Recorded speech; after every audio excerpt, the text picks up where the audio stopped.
PCS in shorts programme में एक बार फिर से आपका स्वागत है। आज का हमारा विषय है पचमढ़ी वन्यजीव अभयारण्य को मिला नया नाम। सबसे पहले देख लेते हैं चर्चा में क्यों है। हाल ही में मध्य प्रदेश सरकार ने पचमढ़ी में आयोजित एक विशेष कैबिनेट बैठक में पचमढ़ी वन्यजीव अभयारण्य का नाम बदलकर राजा भभूत सिंह के नाम पर रखा है। अब जान लेते हैं राजा भभूत सिंह के बारे में। राजा भभूत सिंह 1857 के इतिहास में भारतीय स्वतंत्रता संग्राम के एक शक्तिशाली लेकिन कम पहचाने गए आदिवासी नेता थे।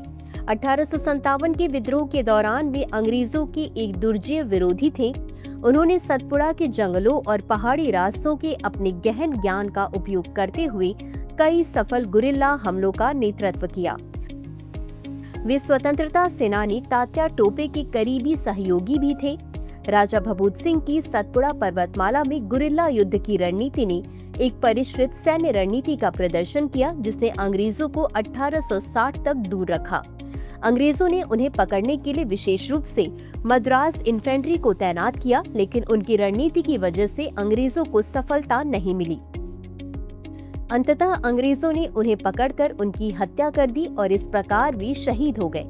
उनकी शहादत के बाद उनकी स्मृति को कोरकू लोक परंपराओं के माध्यम से संरक्षित किया गया है। अब जान लेते हैं पचमढ़ी बायोस्फीयर रिजर्व के बारे में।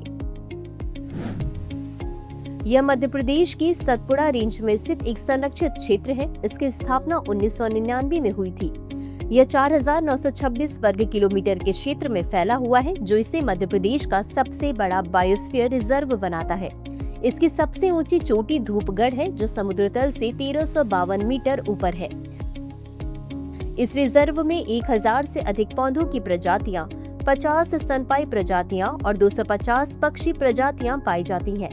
यह रिजर्व बैगा, गोंड और कोरकू जनजातियों सहित कई आदिवासी समुदायों का घर भी है।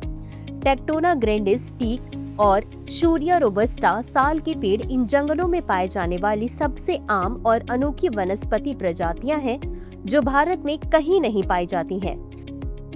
कैप्टन जे फोर्सिथ ने 1862 में इस क्षेत्र की खोज की और व्यापक गुफा नेटवर्क का वर्णन किया। ये गुफाएं पुरातात्विक महत्व की हैं, जिनमें 2500 साल पुराने शैल चित्र हैं। आज कई हिंदू त्योहार रिजर्व के पास मनाए जाते हैं। इस रिजर्व को वर्ष 2009 में यूनेस्को बायोस्फीयर रिजर्व के रूप में भी मान्यता प्राप्त है। इसी के साथ अंत में देख लेते हैं आज के अभ्यास प्रश्न को। निम्नलिखित कथनों पर विचार करें। 1. पचमढ़ी बायोस्फीयर रिजर्व की स्थापना 1999 में हुई थी। 2. इस रिजर्व को वर्ष 2009 में यूनेस्को बायोस्फीयर रिजर्व के रूप में भी मान्यता प्राप्त है। उपर्युक्त में से कौन सा या कौन से कथन सही है या सही है?